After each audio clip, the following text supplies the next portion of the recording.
Metal roofing is a fairly common nowadays, pero marami pa tayong kailangan matutunan dahil kung di maganda ang ating pakakabit, it will lead a long run for repairs and maintenance, and that is more expensive. In this video, I will show you kung paano nga ba ang tamang pag-install ng ating bubong.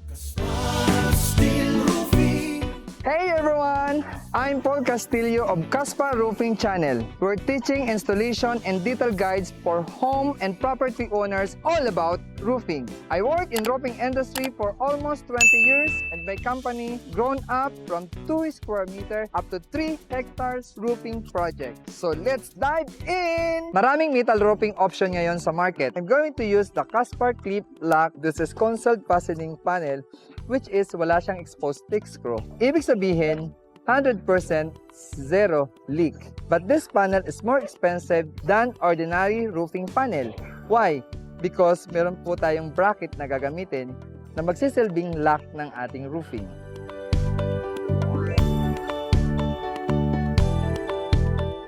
How to install Caspar Klip Lok? Step number 1. Install the insulation over the purlins using contact cement. Simulan na natin ang pag-install ng ating yero. Pero bago ang lahat, kailangan muna natin lagyan siya ng insulation gamit ang Caspar contact cement. Ang insulation ay nagsisilbing taga-absorb ng init dulot ng ating yero at higit sa lahat, nag-a-absorb ng moisture para maiwasan yung pagpasok ng tubig sa loob ng ating bahay. There's so many options in insulation in the market. Merong polyethylene, rock wool, and fiberglass. And this one is very special, the reflected bubble type. It absorbs 99% heat dulot ng ating yero.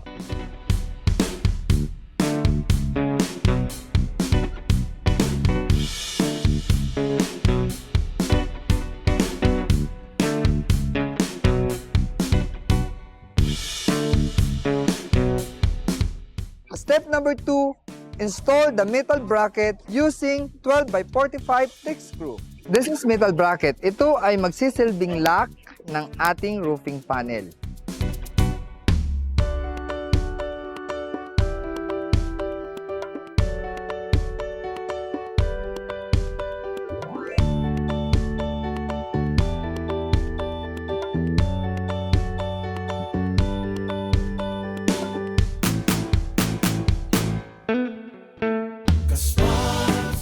By the way, kailangan yung ating metal bracket ay naka-align gamit yung ating tansi. Bakit? Para maiwasan ang deformation ng ating panel pag hindi naka-align ang ating metal bracket.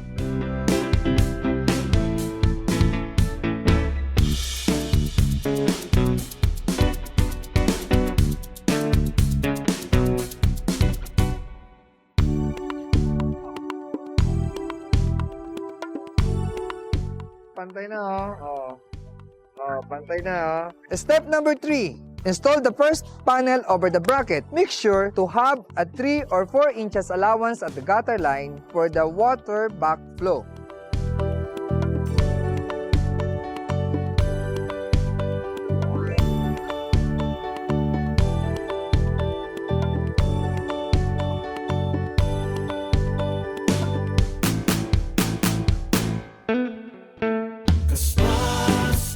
Step number 4. Clip the second panel over the first rib. Place them pushing down over the rib.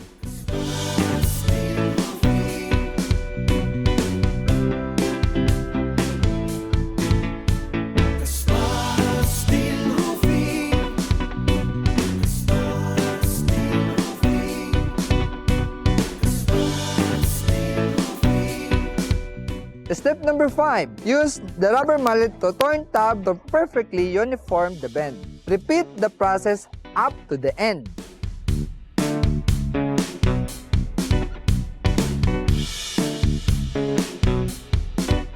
Step number 6. Don't forget to bend the end of our panel at the ridge line in order to stop the water seepage.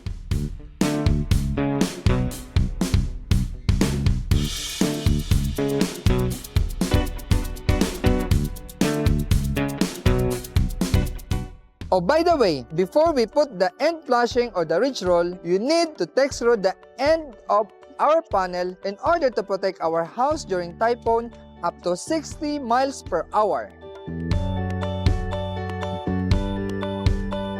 please visit www.casparroofing.ph or Casparsteel Roofing Incorporated in our Facebook page.